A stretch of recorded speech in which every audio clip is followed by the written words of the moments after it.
जबकि प्रशासन हमारा नौकर है। यानी कि जितने भी प्रभावशाली वर्ग है, चाहे राजनेता हो, चाहे नौकरशाह हो, ये प्रशासन हो, सबका खर्चा इसी आम जनता से ही चलता है। तो जनता को मालिक होना चाहिए, न कि नौकर को मालिक होना चाहिए। इस व्यवस्था में जो नई व्यवस्था का हम लोग प्रचार प्रसार कर रहे हैं, उनको जगा रहे हैं, समझा रहे हैं कि भैया आप जगो, नहीं तो इसी तरह से हम लोग का शोषण होता रहेगा। इस व्यवस्था में नेता की कोई जरूरत नहीं होगी, नेता खारिज कर दिए जाएंगे। बिना राजनेताओं के जनता का पूरे प्रत्यक्ष शासन प्रशासन होगा, जनता ही कानून बनाएगी, प्रशासन को आदेशित निर्देशित करेगी। और दूसरा इसका बिंदु यह है कि चाहे कोई भी व्यवस्था रही हो, हर व्यवस्था के केंद्र में संसाधन रहा है, संपत्ति रही है, धन रहा है। चाहे राजाओं की व्यवस्था रही हो, चाहे किसी की व्यवस्था रही हो, धन का शोषण बखूबी प्रभावशाली वर्ग ने किया है। जबकि ये देखा गया है कि जो प्रतिभा का अनुपात होता है, दिमाग का, चाहे कोई भी क्षेत्र हो, पढ़ाई लिखाई का क्षेत्र हो, काम का क्षेत्र हो, तकनीक का हो, चाहे गाना बजाना का क्षेत्र हो, कोई भी क्षेत्र हो, जो प्रतिभाओं का अंतर होता है। जैसे कि मान लीजिए कि हम लोग मजदूर आदमी हैं, हम लोग घास काटने वाले ही हैं, लेकिन कुछ न कुछ तो प्रतिभा है हमारे अंदर।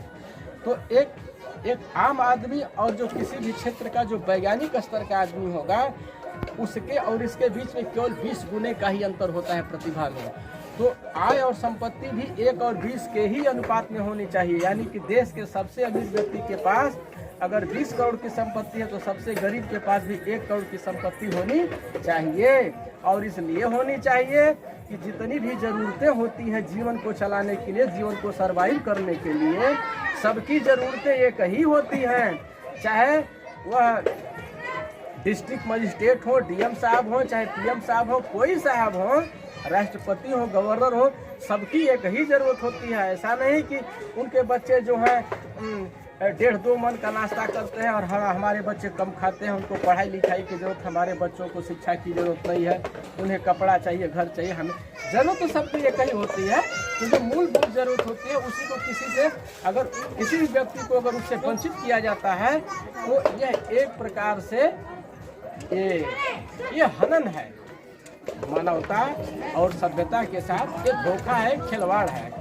तो हम लोग इसका प्रचार प्रसार कर रहे हैं। अच्छा हाँ, एक चीज़ और बता रहे हैं, इसका तीसरा बिंदु यह है कि हम लोग को जाति पाति के नाम पर इतना बरगला दिया जाता है, एक तनाव पैदा कर दिया जाता है कि हम लोग खेने में बढ़ जाते हैं। और इस देश का दुर्भाग्य रहा है कि जितने भी आक्रांता रहे हैं, इस जाति का ही फायदा उठा करके इस देश पर आक्रमण किए हैं। और राजनेता भी इस जाति का बखूबी फायदा उठा रहे हैं। और यह जाति व्यवस्था इस देश के लिए एक कोढ़ है, एक कलंक है। ये कैसे खत्म होगा? हमारे राजनेता तो नहीं चाहेंगे, चाहे दलित का नेता हो, चाहे ओबीसी का नेता हो, चाहे संवर्ण का नेता हो, किसी भी जाति का नेता हो, तो नहीं चाहेगा कि जाति खत्म हो, क्योंकि जाति से ही उसकी दुकान चल रही है। जाति को खत्म करने के लिए हम जिस नए दर्शन, जिस नए विचारधारा की बात कर रहे हैं, इसमें सजातीय विवाह की विधिक मान्यता रद्द की जाएगी। यानी कि जो अपनी जाति में शादी करेगा वह वैधानिक रूप से वह अवैधानिक होगा, न्याय संगत नहीं होगा। और उसके आने वाली मतलब उसके संतान को, उसको बहुत सारी सरकारी सुविधाएं जो हैं वो रोकना भी नहीं पड़ेगा, स्वतः ही रुक जाएगी। तो भैया ये क्रांति है, वैचारिक क्रांति है, इसका हम लोग प्रचार प्रसार कर रहे हैं। और अब तो वह गोली और तलवार का भी युग नहीं है कि आपको तलवार उठाना पड़ेगा। जिस कानून का सहारा लेकर के लोग हमारा शोषण कर रहे हैं, बस उसी कानून के रास्ते से, उसी संविधान के रास्ते चल करके इनको हटाना होगा। यानी कोई पार्टी नहीं रहेगी, कोई नेता नहीं रहेगा, प्रशासन को आप ही कैसे चलाएंगे, जाति कैसे मिटेगी? भैया हेलो भैया, आ जा, अरे आवा भैया, हम तोहरे हमको कुछ मिली का आए मन, कुछ ना मिली। हम लड़त ही लोग मतलब समाज खातिर तो हम के लड़े के पड़ी, नहीं तो हरा वाली पीढ़ी ना, जैसे हम दरिद्र हैं तो हम दरिद्र हुआ, यहाँ सारे लोग दरिद्र हुआ, केहू अमीर समीर ना है। तो ये विचार के सुन लाता नहीं, कुछ मांगत ना है यहाँ से। तो भैया एक वैचारिक क्रांति है और इस विचार को फैलाना होगा। और आने वाले किसी भी चुनाव में जैसे देखिए, अगर हम लोग को कानून बनवाना हो, मनवाना हो, अपने हक की लड़ाई लड़नी हो, तो हम किसी कालर पकड़ करके नहीं ना मनवा सकते हैं भैया, कालर पकड़ के नहीं ना मनवाएंगे। बहुत सारे आंदोलन तो हो रहे हैं, किसानों का आंदोलन हुआ, अन्ना ने आंदोलन किया, क्या कुछ सुधार हो गया? कुछ सुधार नहीं होने वाला है। तो जिस रास्ते से चल करके, जिस संविधान का सहारा लेकर के ये हमारा शोषण करते हैं, बस उसी संविधान को रास्ता बना करके आप भी पहुँचिए ये व्यवस्था लागू करिए, यानी कि राजनेता खत्म, पार्टी खत्म, और जो जनता राज पार्टी हम लोग बनाए इस पार्टी को भी खत्म।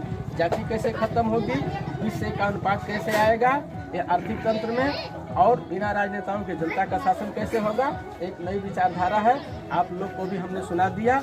हम लोग इसका सदस्य बना रहे हैं लोगों को कि भैया आप जगिए और यहाँ पर आइए, अपना समर्थन दीजिए और आवाज़ उठाइए। जैसे हम आपसे कह रहे हैं आप भी कहिए।